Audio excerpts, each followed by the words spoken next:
The Joe Rogan Experience. Do you do intermittent fasting? Yeah, as much as I can. One of the other guys that was on this tour of Israel with me is Walter Longo, and he's arguably the world's expert on this. What a great name. Isn't it? He's an Italian guy. Volta Longo. Longo. Yeah, like the coffee. Sounds like a guy you call in when you got a real problem. You know? Yeah.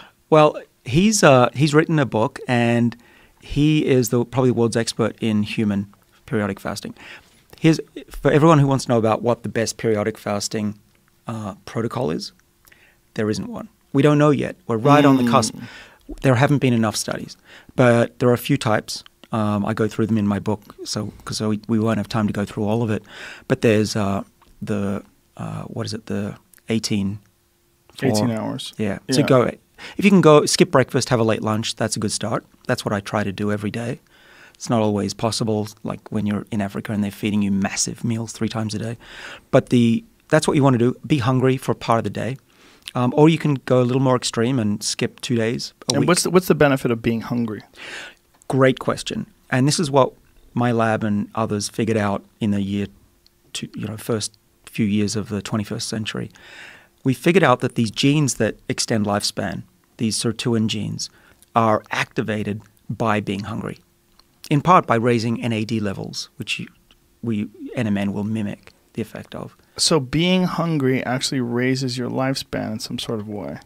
Right. So caloric restriction is what we used to talk about a lot. If you restrict the calories of a rat, was actually discovered back in the early 20th century, will make them live up to 30% longer. Not in an old state, but it prevents them getting old. So the rats don't get cancer, heart disease, and all of these other good things. And that was the only thing that we knew up until about 20 years ago, even 10 probably.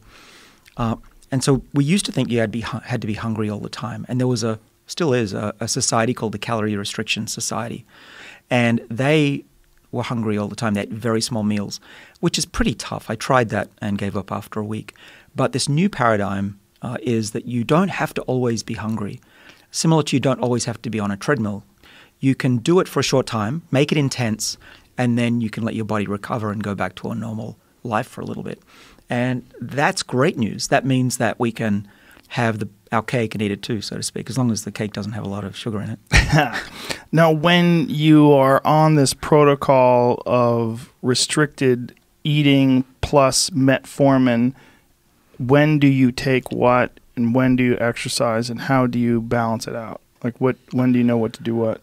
I use my body as a guide. Now that I'm 50, I have a pretty good, you know how your body feels and reacts. I'm also measuring it, a ring that measures my pulse and my sleep. Is that the Aura? Yeah. Yeah. How do you spell that? O-U-R-A. O-U-R-A? Yep.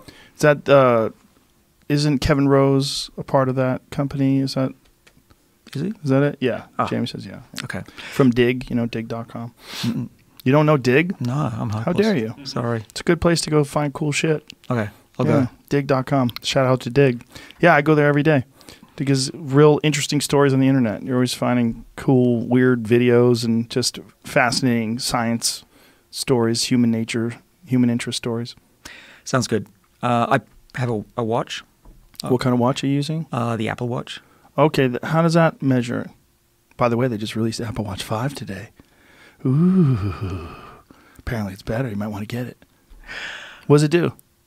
What does the Apple Watch do? Yeah, how's it? It changes songs in my headphones. It tells the time occasionally.